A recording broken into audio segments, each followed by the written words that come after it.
This is the episode 2 of the Smart Real Estate Investment Podcast. Again, this is your host, Brian Graham. This episode is how to buy a rental property with little to none of your own money. I get this question all the time because almost everybody says or is curious about how they get started with real estate investing. And they always say, like, it's so expensive. How do I get started? I only have $5,000, $10,000. Don't you need 100? Don't you need 200? It's too expensive. What about maintenance? There's so many questions. And hopefully this podcast, this episode answers a lot of those questions and calms your nerves so that way you can figure out how to get started and what option is the best for you. There are tons of different options. And if you don't have money, hopefully this podcast answers some questions about how you can save up some money, how you can make more money, or using other people's money and you getting the knowledge to make sure that people trust you enough with their money. So as you can raise money for your investment, they are investing in you. So before we get started, I have to always read the disclaimer.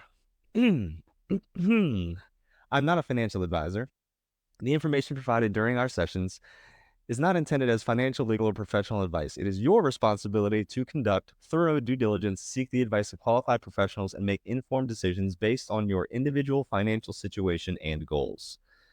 Everything we talk about is strictly my personal opinion, based on my own experiences and things I have gone through. I just hope that it can help you make an informed decision for yourself, and I would truly consider consulting with financial professionals about the things we talk about to see if they may be right for you. Of course, I recommend that the financial professionals you're speaking to have invested or have knowledge in real estate.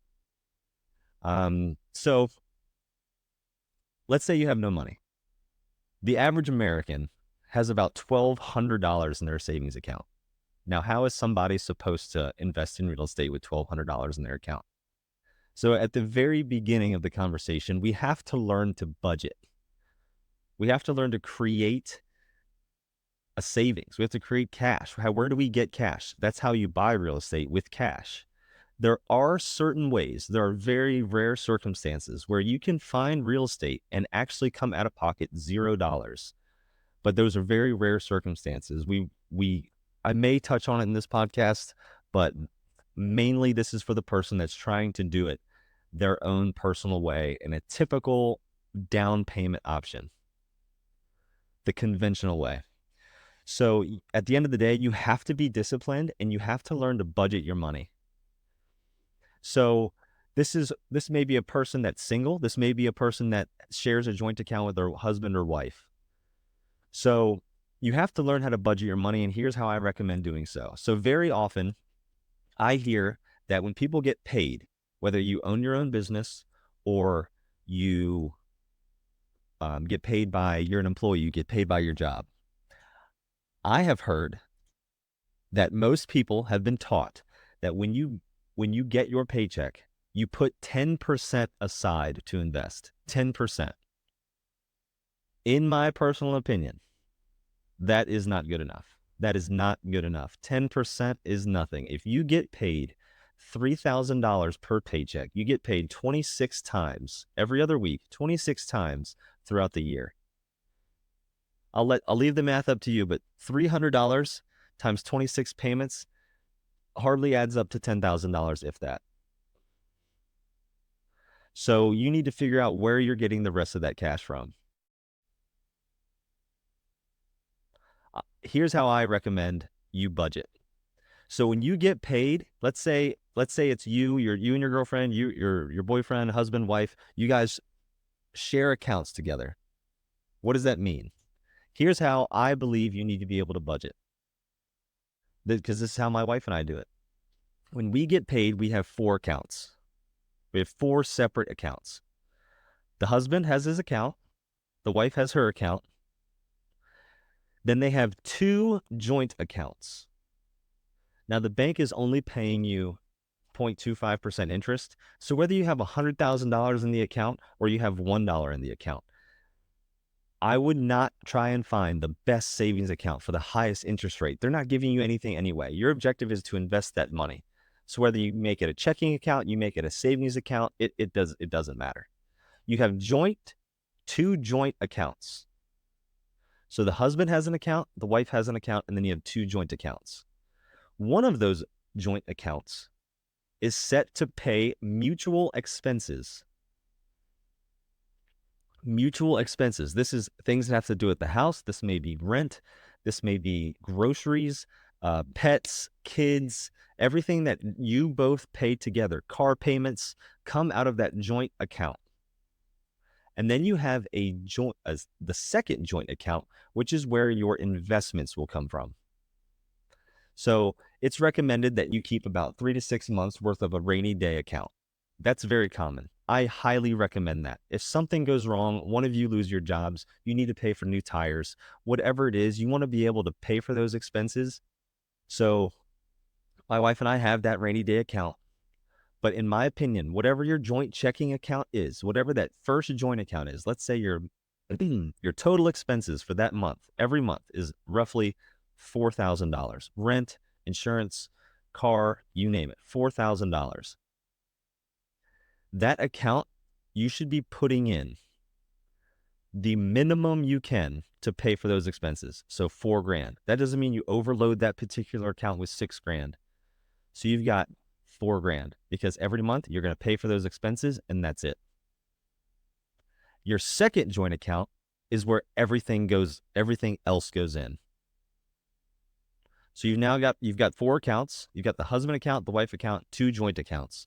The husband account, when he gets paid, you put in 20%.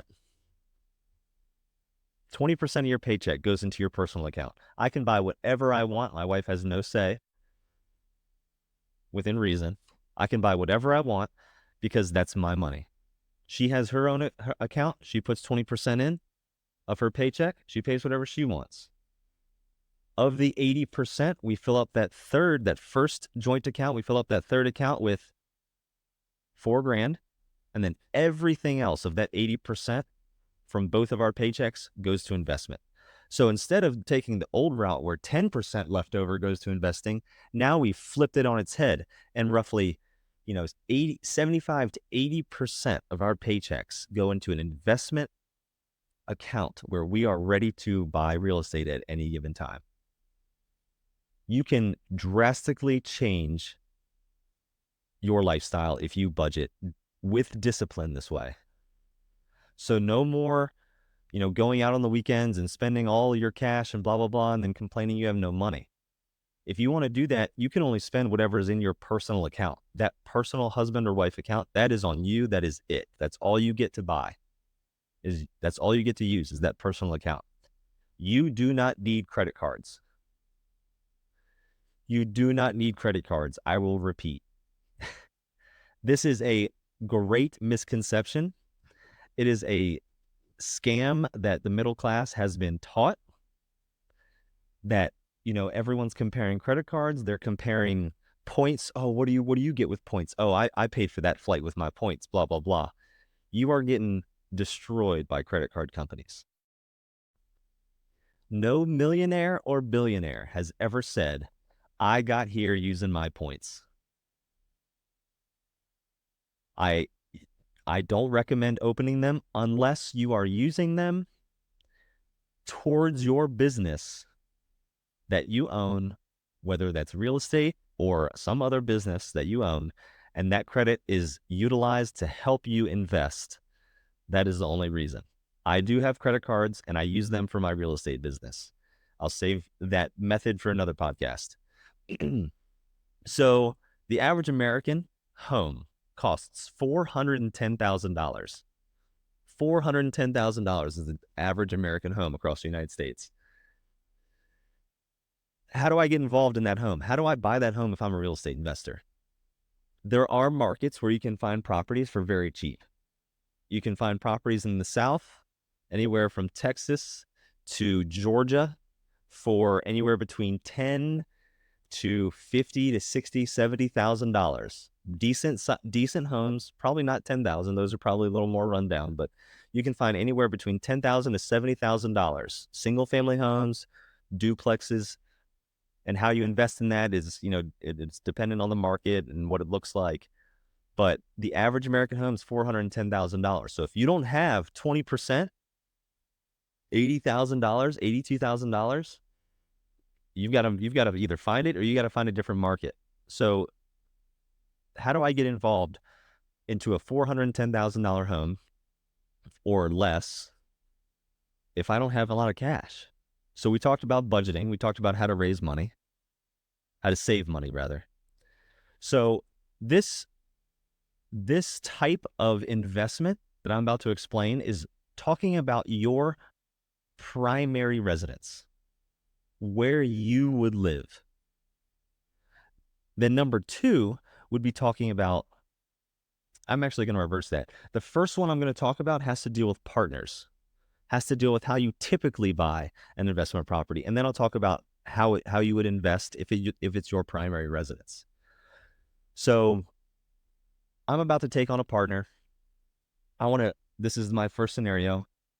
I find a property that's $410,000. How do I buy it? I need 20% down. There are some lenders, some banks where you can invest with 15% down, but let's do it in a typical manner, 20%. So I need $82,000 plus closing costs. Closing costs is title insurance. I have to pay depending on how this deal is structured, realty fees, title fees, attorney fees, you name it. Insurance, all of that is under closing costs. So I need $82,000 to buy this $410,000 home. That's a typical 20% down. If you don't have that, here's one method. Each partner puts up 5% of the down payment.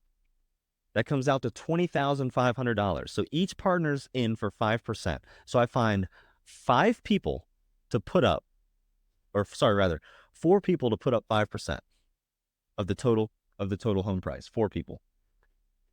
That amounts $20,500 plus closing costs. But how do you structure that now? You buy that, how do you structure? Let's say you find the home, you would now be what's called the managing partner.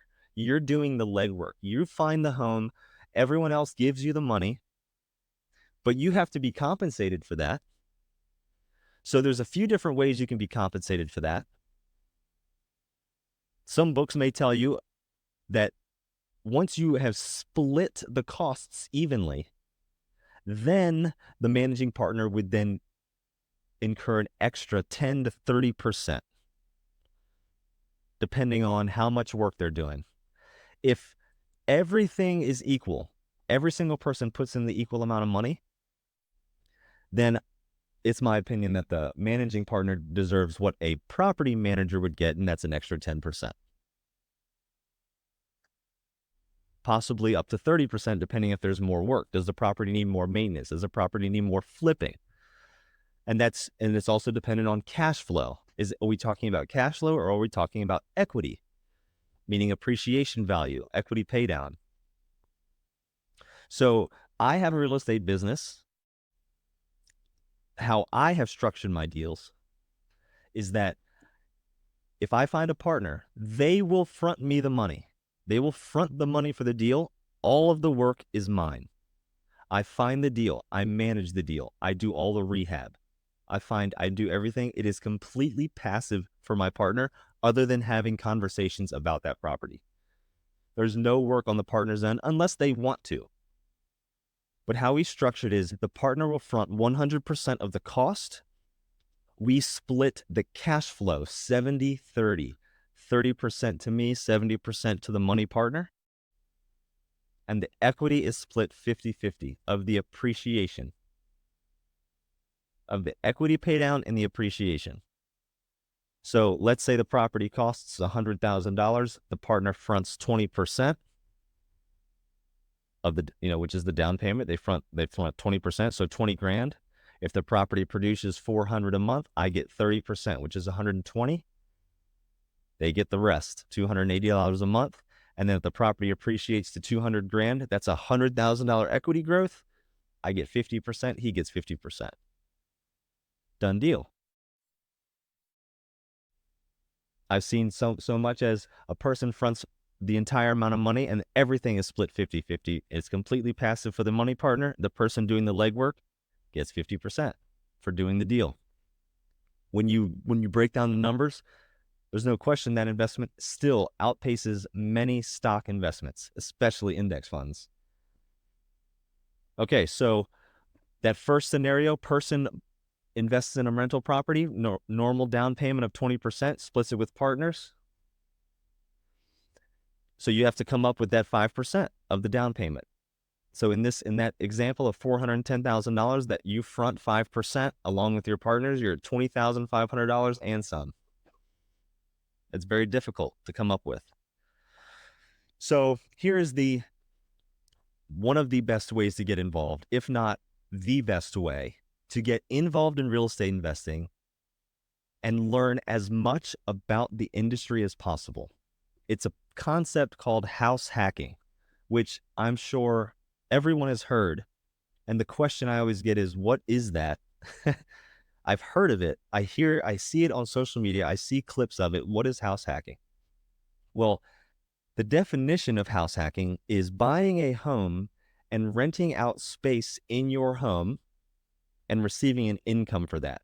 So I'm hacking my own personal house. So by that definition of primary residence, the definition of primary residence is where I currently live. That is my primary residence. A secondary residence would be a vacation home. And then there is an investment property, something that is completely rented by someone else. So those are 3 different classifications, but house hacking really refers to your primary residence. We'll talk about debt in another video, but the more debt you use, usually the higher return of investment, assuming that your income can cover the debt service. But in a single family home, using an FHA loan, I can put as little down as 3.5%. So on a $100,000 home, I can put as little as $3,500 down on that property, that single family home. That is very little amount of money, plus closing costs, of course. So house hacking would refer to if I buy a single family home and it's a 3-bedroom, I can rent out the other 2 bedrooms for let's say it's as little as $400 a month. That payment on that $100,000 property all expenses. Those 2 people renting out that home may pay for those expenses. And then boom, you're now living for free. They're paying your mortgage. They're paying down the equity. Over time, your property is appreciating. You may have a little extra money to put in your pocket.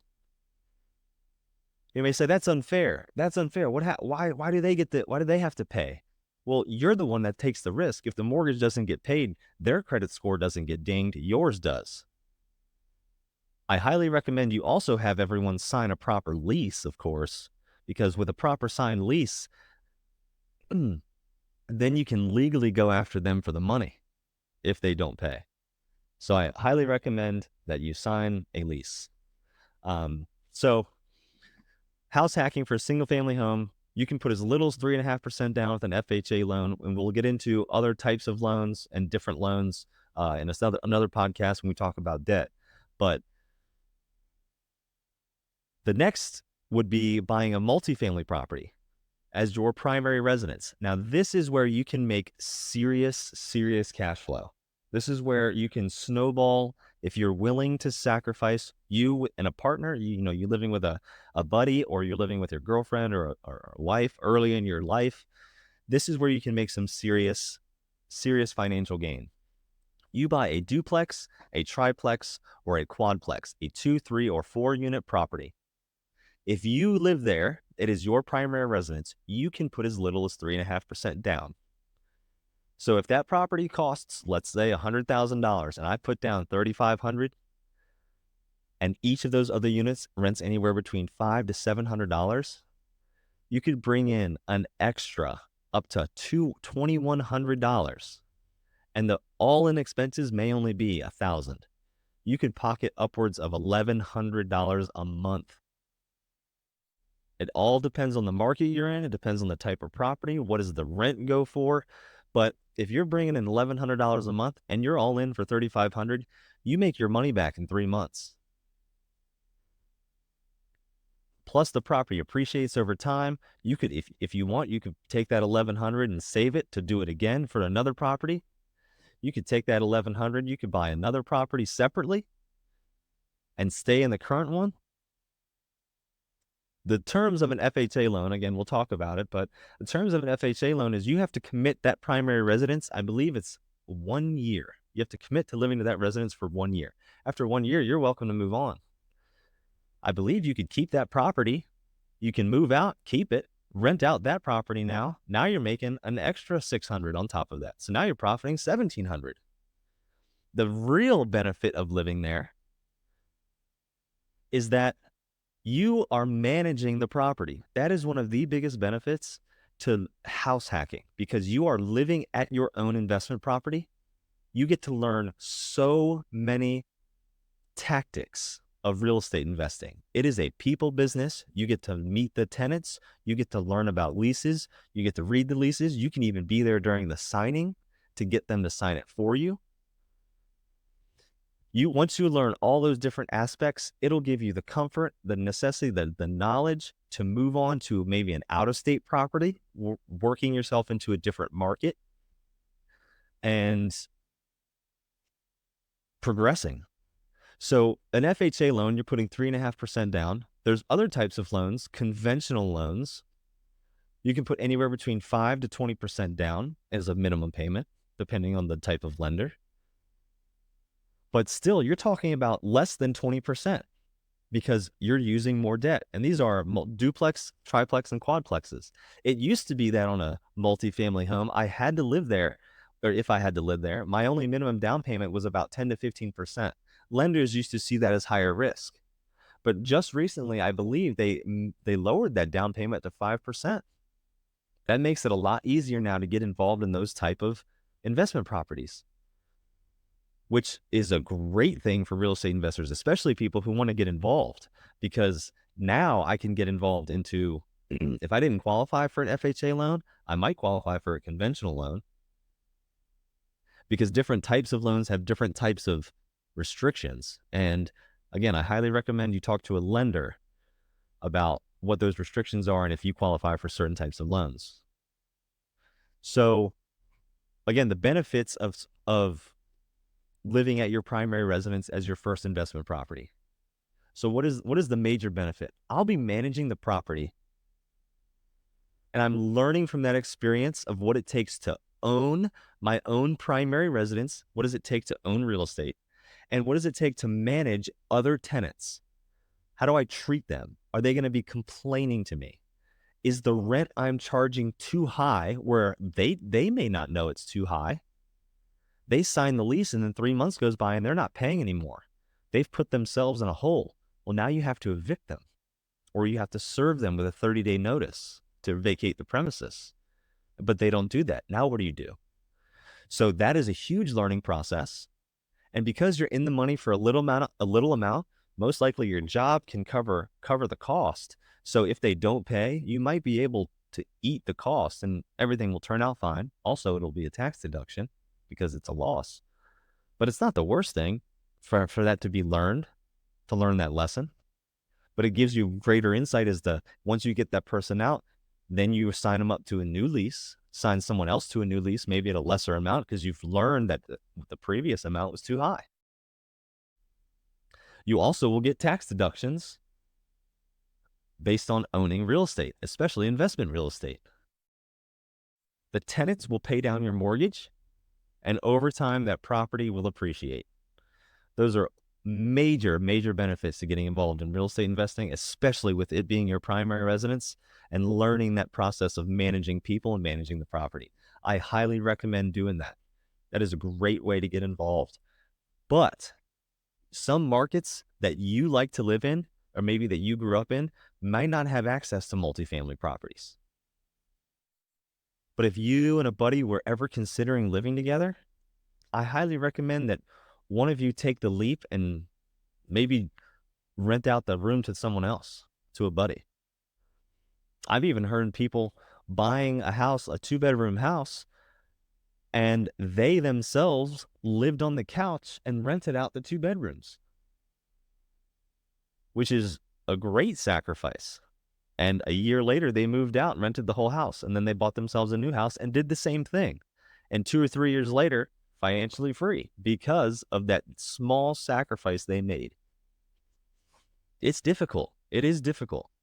But I highly recommend making some sort of sacrifice in the short term, because in the long term, it can set you up for serious financial gain and financial freedom because of the discipline that you put yourself through now.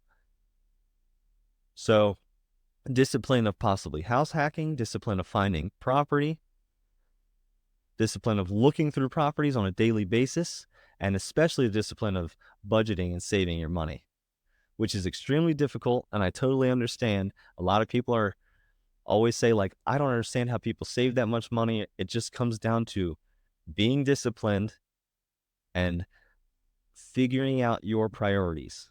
If you want to be financially free, there are many, many different aspects of your life that you can cut costs. And don't tell me there aren't, because I know there are. You can cut costs on many different aspects of your life, many different luxuries in life. Netflix, TV, those are luxuries. You can cut costs on luxuries, and then you can save that money. And over time, that will add up to you being able to invest in real estate. You can put $10 in the stock market, that's no problem. But you can't put $10 into a rental property in a typical way anyway. Can't put $10 down on a $100,000 house and expect to get it. So please follow me on social medias, Instagram, Twitter, or now X, Facebook, Twitch, Kick, YouTube.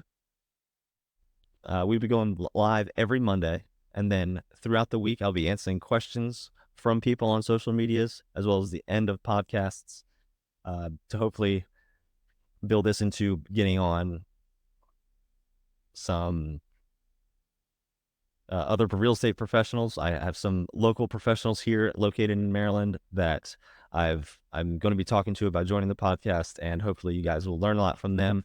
One is a commercial real estate investor. He personally doesn't invest in residential real estate, and maybe we'll have him on and figure out why. But I hope you guys really enjoyed this podcast. I enjoyed talking to you, and you guys have a good one.